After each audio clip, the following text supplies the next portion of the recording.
भाकरीचा अभ्यास आम्ही करत आहोत. 2 भाकरी आम्ही पाहिल्या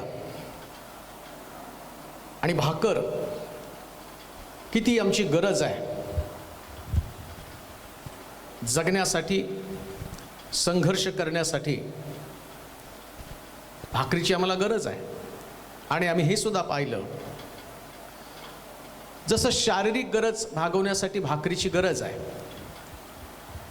तसं आत्मिक जीवनामध्ये देखील काही भाकरी आहेत आणि त्या तंतोतंत आमच्या जीवनामध्ये त्याचं लागूकरण करणं गरजेचं आहे.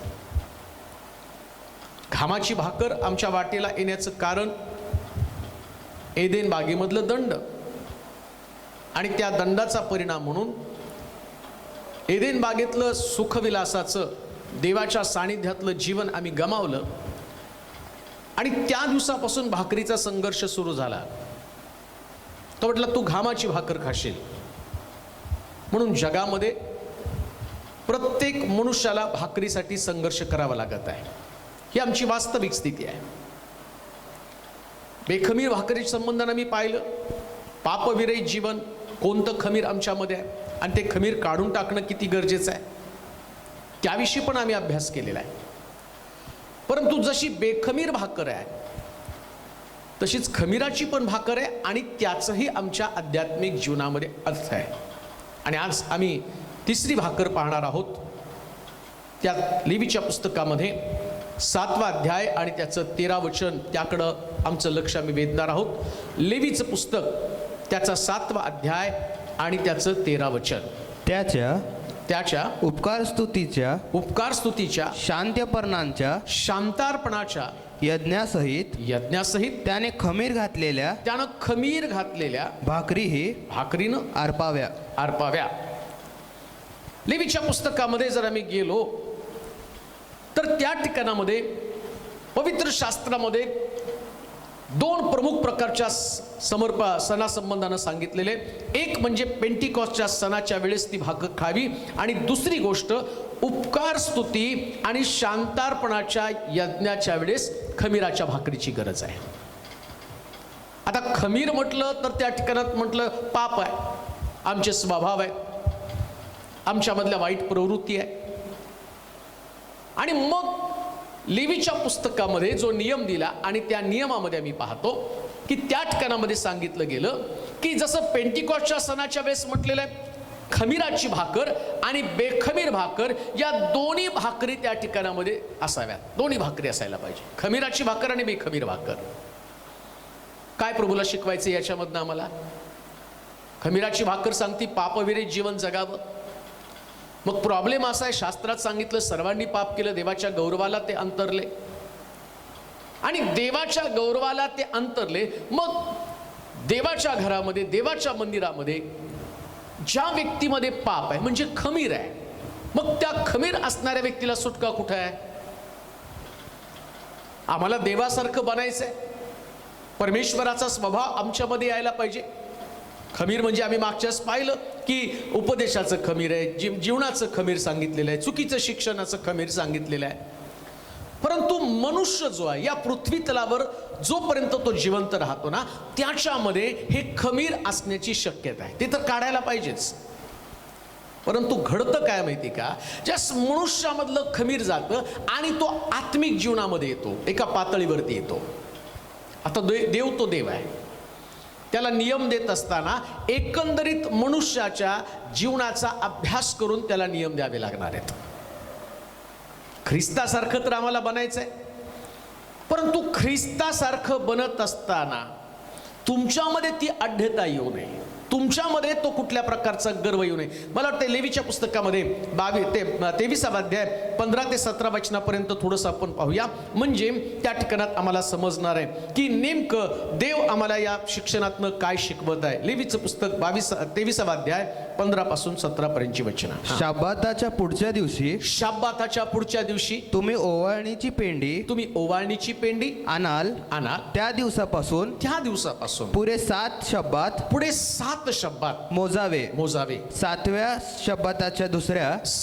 शब्बाताच्या दिवसापर्यंत दुसऱ्या दिवसापर्यंत 50 दिवस मोजून 50 दिवस मोजून त्या दिवशी परमेश्वराप्रित्यर्थ परमेश्वराप्रित्यर्थ नवे अन्नार्पण करावे. नवे अन्नार्पण करावे. तुम्ही आपल्या निवासस्थानातून 2 दशमांश एफाभर सपिटाच्या 2 भाकरी सपिटाच्या 2 भाकरी ओवाळणीसाठी आणाव्या. त्या खमीर घालून भाजलेल्या असाव्या. परमेश्वराप्रित्यर्थ हे पहिल्या उपजाचं अर्पण होय.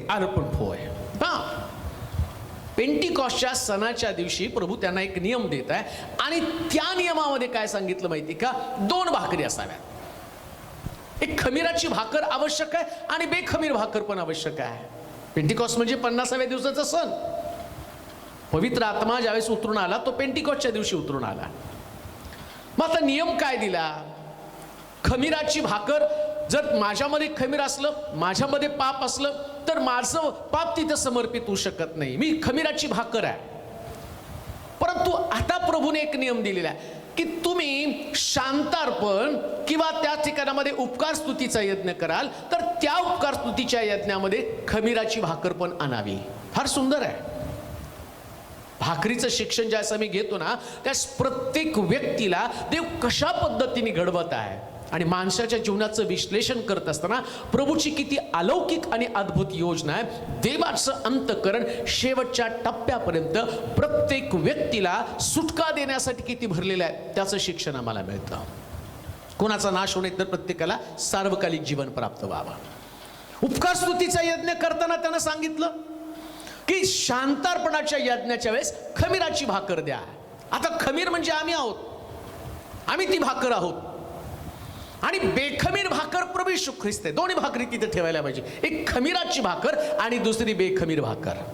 आणि दोन्ही त्या ठिकाणामध्ये दर्शन मंडपात आणल्यावर सणाच्या दिवशी आणल्यानंतर या दोन्ही भाकरी एकमेकासमोर ठेवत असताना त्याचं अर्पण करत असताना बेखमीर भाकर तुम्हाला सांगते की या ठिकाणामध्ये या खमीराच्या भाकरीला या बेखमीर भाकरीसारखं बनणं गरजेचं आहे.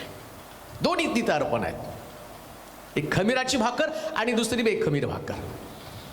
म्हणजे तुम्ही स्वतःला परफेक्ट करत असताना, परिपूर्ण करत असताना तुमचं लक्ष बेखमीर भाकरीकडे गेलं पाहिजे, येशूकडे गेलं पाहिजे.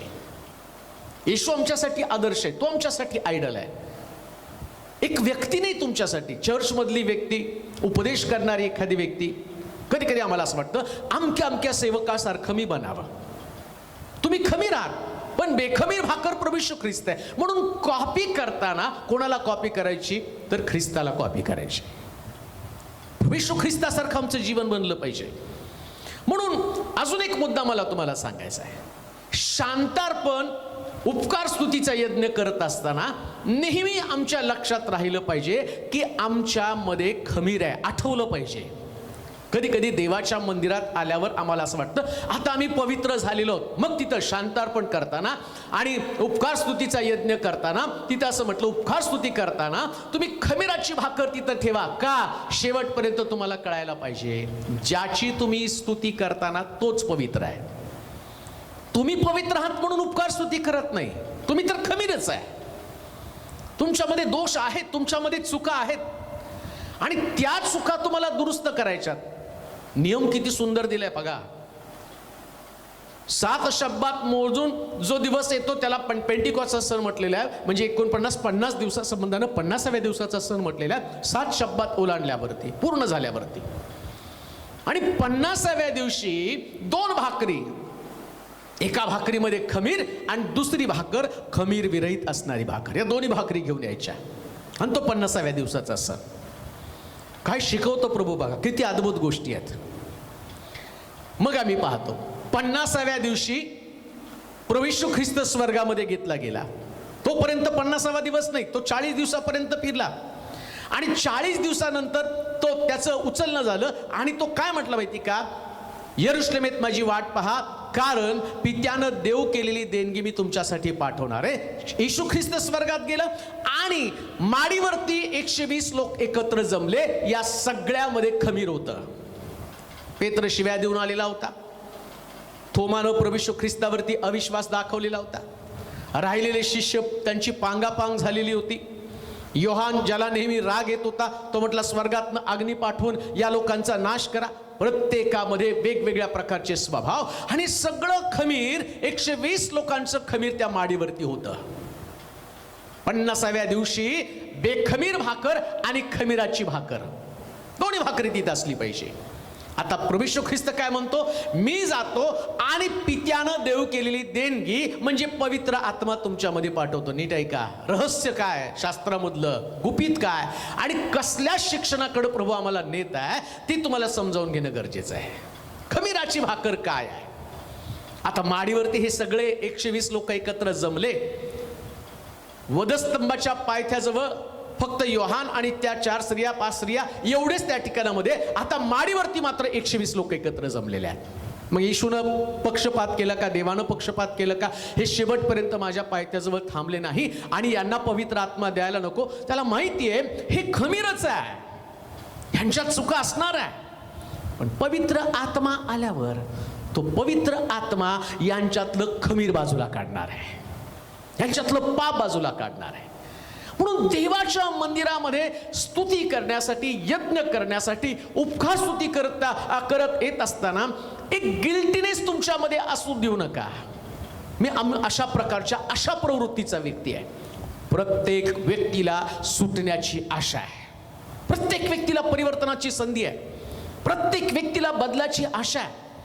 आणि ती आशा या बेखमीर भाकरीच्या रूपानं प्रभू मला सांगत आहे, खमीराच्या भाकरीच्या रूपाने सांगत आहे, तुमच्यामध्ये खमीर असलं तरी सुद्धा ते यज्ञ करण्यासाठी या भाकरीला देवाच्या मंदिरामध्ये घेऊन या.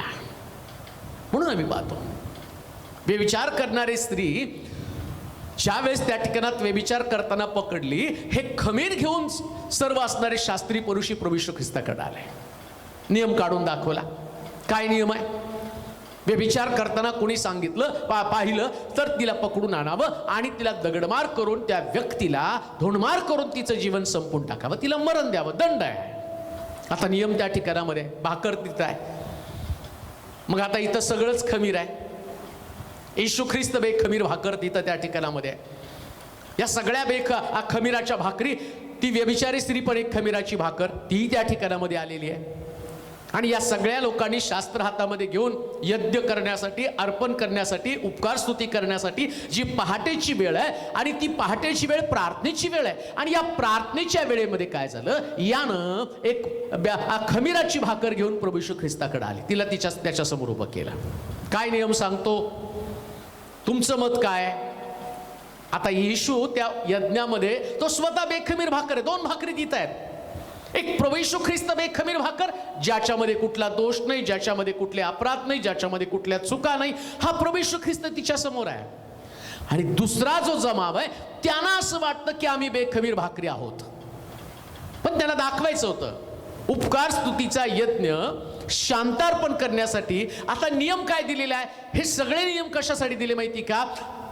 मंडळीमध्ये, देवाच्या लोकांमध्ये शांती प्रस्थापित असावी, त्यांच्यामध्ये तणाव असू नये, व्यवस्था असावी. व्यवस्था असल्याशिवाय शांती असू शकत नाही. परिवारामध्ये व्यवस्थेची गरज आहे, मंडळीमध्ये व्यवस्थेची गरज आहे.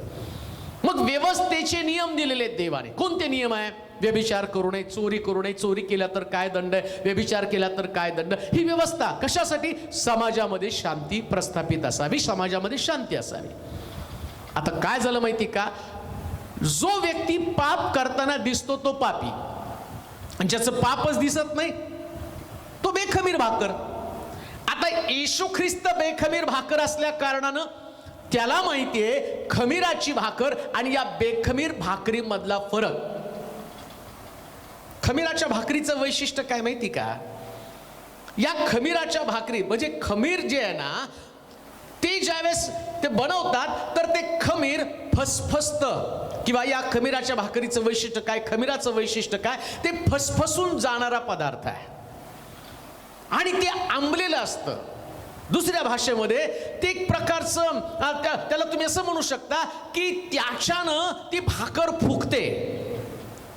भाकर ती भाकरीच असती, पण त्याच्यामध्ये जे खमीर असतं ना, ते खमीर फसफसल्या कारणानं किंवा ते खमीर जे आहे आणि ते फुगल्या कारणानं ते भाकरीला आतून फोर्स करतं आणि भाकर फुगते. आणि बेखमीर भाकरीचं वैशिष्ट्य काय, ती नॉर्मल राहते, ती फुगत नाही, ती तशीच प्लेन राहते, जी तिचा जो तिचा आकार आहे ना, आणि तसाच आकार.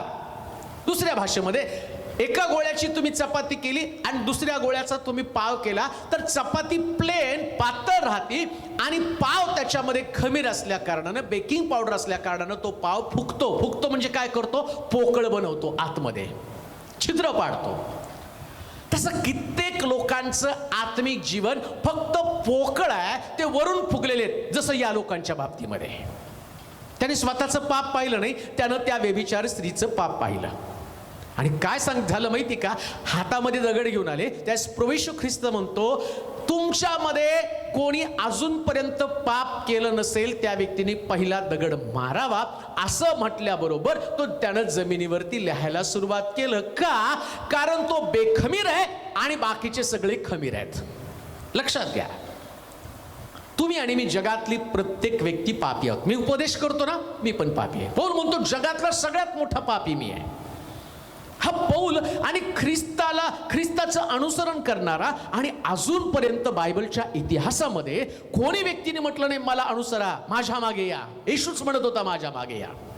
परंतु पौलाचं वैशिष्ट्य काय माहिती का, हा पौल इतकं नीतीचं जीवन जगणारा पौल, पण तो काय म्हणतो, जगातला सगळ्यात मोठा पापी मीच आहे. खमीराची भाकर एक शिक्षण तुम्हाला देते की तुम्ही इतरांपेक्षा श्रेष्ठ असाल, इतरांपेक्षा 100% श्रेष्ठ असाल. मी मंडळीची तुलना करताना मंडळीतल्या एका सभासदाला मी पाहिलं तर मला असं वाटेल मी त्याच्यापेक्षा धार्मिक आहे. पण प्रभू येशू ख्रिस्ताकडे पाहिल्यावर मला कळतं नीतिमान कोणी नाही, एकही नाही. म्हणून खमीराची भाकर आणि बेखमीर भाकर, तुमचं खमीर तुम्हाला समजणं गरजेचं आहे, तुमचं पाप तुम्हाला समजणं गरजेचं आहे.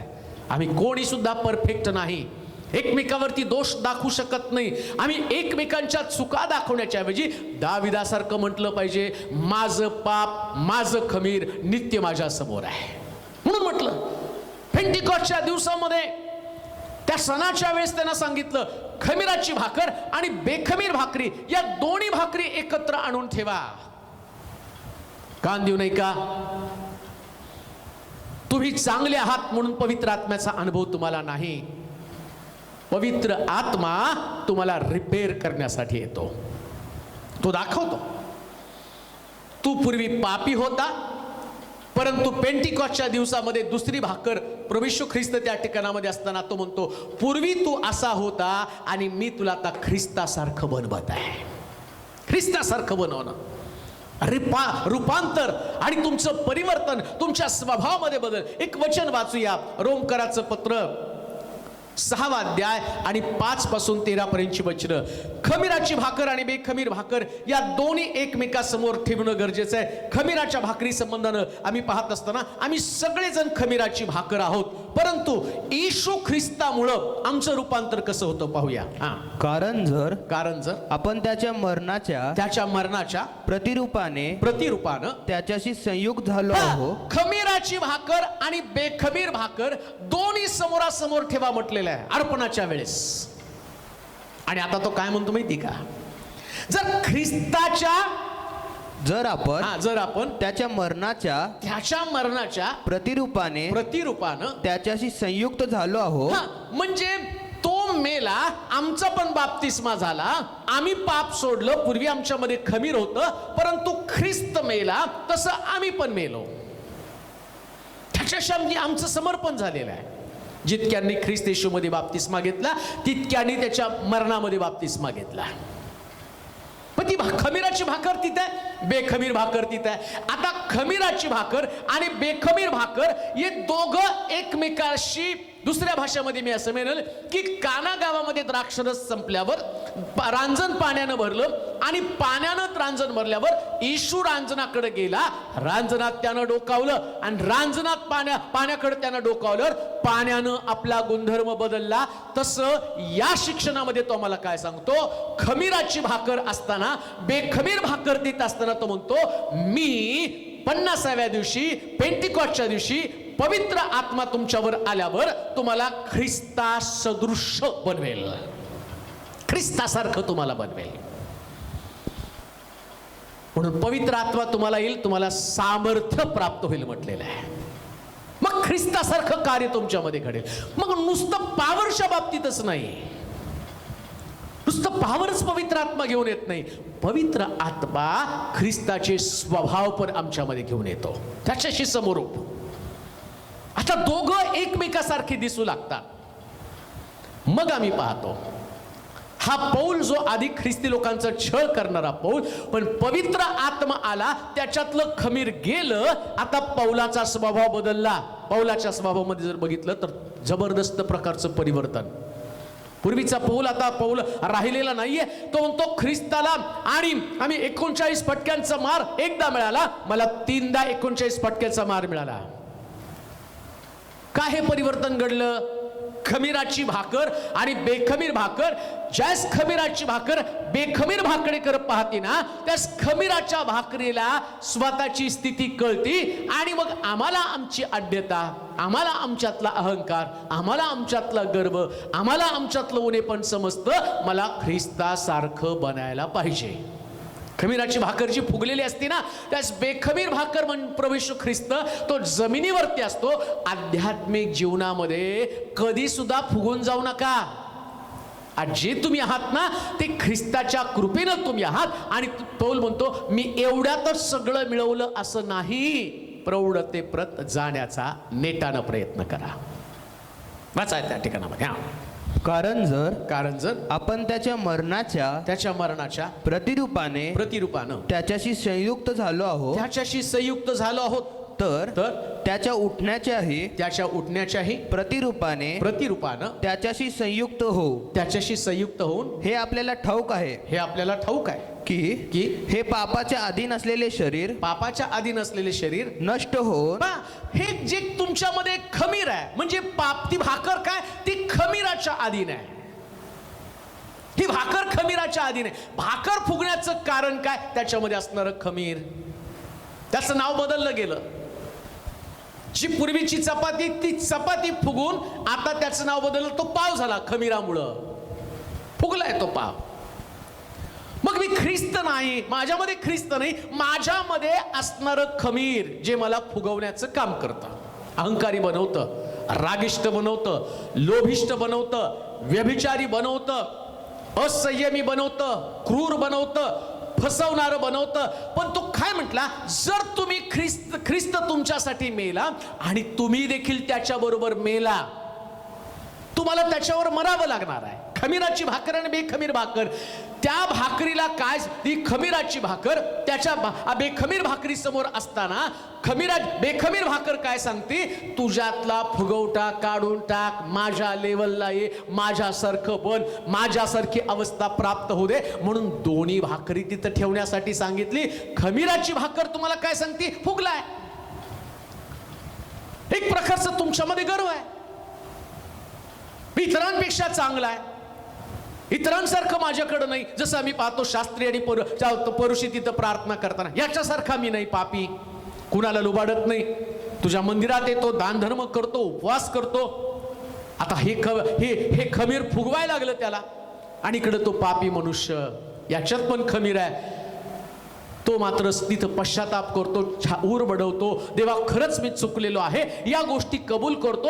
ही खमीराची भाकर आहे ना, अशाच पद्धतीनं तिच्यातली आढ्यता, तिच्यातला अहमपणा, तिच्यातला गर्विष्ठपणा आणि तिच्यातली पोकळ धार्मिकता, जसा पाव पोकळ आहे ना तशी तुमची धार्मिकता सुद्धा पोकळ आहे. माझी धार्मिकता पण पोकळ आहे.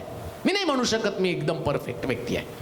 मी तुम्हाला किती उपदेश करू द्या, उपदेश तुमच्यावरती इम्प्रेशन पाडतील, पण देवावर इम्प्रेशन पाडण्यासाठी माझ्यातलं जे खमीर आहे ना ते खमीर निघून मी ख्रिस्तासारखं बनणं गरजेचं आहे.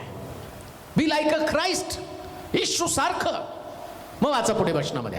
हे आपल्याला ठाऊक आहे हे आपल्याला ठाऊक आहे की हा हे पापाच्या अधीन असलेले शरीर हा खमीराच्या म्हणजे पापाच्या अधीन असलेले शरीर नष्ट होऊन आपण यापुढे पापाचे दास्य करू नये पापाचे दास्य करू नये म्हणून आपल्यातील जुना मनुष्य आपल्यातला जुना मनुष्य त्याच्याबरोबर वधस्तंभावर खिळला गेला कारण जो कोणी मेला तो पापाच्या दोषापासून मुक्त होऊन नीतिमान ठरला का बेखमीर भाकर तिथं आहे ती आठवण आम्हाला कोणत्या गोष्टीची करून देते पूर्वी तू पापी होता पूर्वी तू तसाच होता देवाच्या मंदिरात आल्यावर पण तुम्हाला आठवण करून देतो पूर्वीचा तुझा स्वभाव पुन्हा आठवण काय करून देतो तू किती गर्वानं फुगून जसं त्या लोकांनी त्या शमरोनीसला पकडून आणून दगडमार करायला लागला आठवण करून देतो तू पण पापी आहे तू तिचं पाप पकडून आणलंस पण तुझ्यामध्ये पण दोष आहे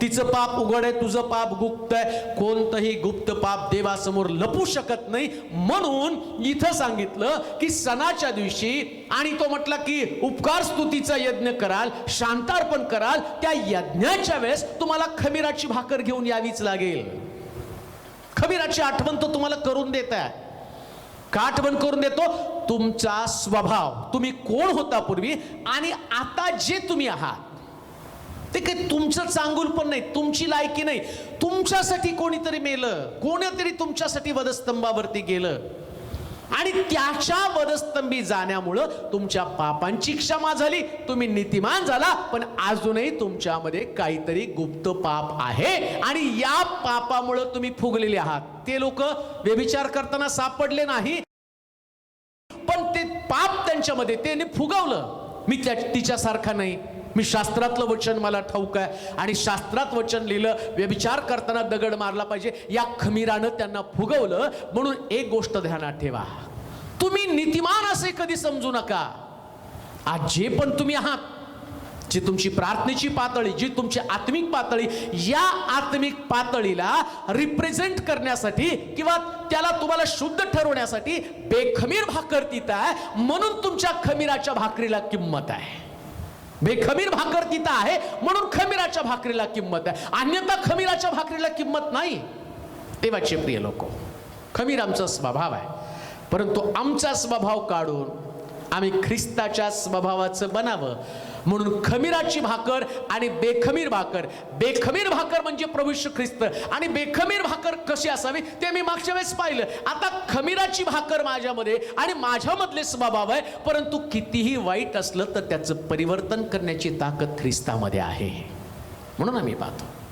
व्यभिचारी स्त्रीचं त्यानं असं परिवर्तन केलं शमरोनात गेली आणि अख्खा शमरोन तिने ख्रिस्तासाठी जिंकून आली ही ताकद फक्त बेखमीर भाकरीमध्ये कसल्या का स्वभावाचे तुम्ही असं ना परंतु ख्रिस्ताकडे आल्यावर तुमचं रूपांतर होतच तुमचं परिवर्तन होतच तुमचे स्वभाव बदलले जातात तुमचं जीवन बदललं जातं म्हणून जीवन बदलणारी भाकर बेखमीर भाकर आणि पूर्वीच्या तुमच्या स्वभावामध्ये रूपांतर होण्यासाठीच तो म्हणतो शांतार्पण करण्यासाठी उपकार स्तुतीचा यज्ञ करण्यासाठी आणि पेंटिकॉस्टच्या दिवशी या ठिकाणामध्ये खमीराची भाकर आणि बेखमीर भाकर या दोन्ही भाकरी घेऊन त्याचा यज्ञ करावा एक यज्ञ झाला प्रभू येशू ख्रिस्त आमच्यासाठी बेखमीर भाकर म्हणून मारला गेला आता आम्हाला आमचा यज्ञ करायचं आमचं समर्पण करायचं आज देवाचं वचन ऐकत असताना तुमच्या जीवनाचं समर्पण करा आणि मग तुमच्या सणाला मग तुमच्या अर्पणाला किंमत राहणार आहे देवबाप तुम्हाला आशीर्वादित करू आपण प्रार्थना करू सर्व समर्थ देवा जे लोक तुझं वचन ऐकत आहे त्यांच्यातल्या चुका त्यांच्यातले दोष त्यांच्यातल्या उणिवा त्यांना समजू दे खमीराची भाकर आम्ही स्वतः आहोत परंतु पुन्हा तू आम्हाला एक आशा दाखवली की बेखमीर भाकर प्रभू येशू ख्रिस्त आहे आणि त्याच्यामुळं आम्ही नीतिमान आहोत परंतु आमचं खमीरातलं जीवन आता मला त्यातून बाहेर पडणं गरजेचं आहे अर्पणाच्या अगोदर आम्हाला ख्रिस्तासारखं बनायचं आहे ख्रिस्ताची चित्तवृत्ती ख्रिस्ताचे स्वभाव आमच्यामध्ये येणं गरजेचं आहे आणि म्हणून आज ऐकणाऱ्या प्रत्येकाच्या स्वभावाचं रूपांतर होऊ दे कोणी स्वतःला नीतिमान समजू शकत नाही आमच्यामध्ये असंख्य चुका दोष आहे ज्याच्यामुळे आम्ही फुगलेलो आहे आमच्या चांगुलपणामुळे आम्ही धार्मिक ठरत नाही तर आमच्यासाठी ख्रिस्त वधस्तंभी गेला त्याच्यामुळे आम्ही धार्मिक ठरतो तेच आमचं नीतिमत्व आहे हे शिक्षण लोकांना समजू दे आणि त्यांच्या विचारांमध्ये जबरदस्त प्रकारचा बदल होऊ दे. एकमेकाचे दोष पाहण्याच्या ऐवजी आम्ही स्वतःचे दोष पाहून आमचं समर्पण तुला करावं ही भावना निर्माण कर. धन्यवाद देत तुझी स्तुती करत येशूच्या नावात ही प्रार्थना विनवणी केली म्हणून तो ऐक. आमेन.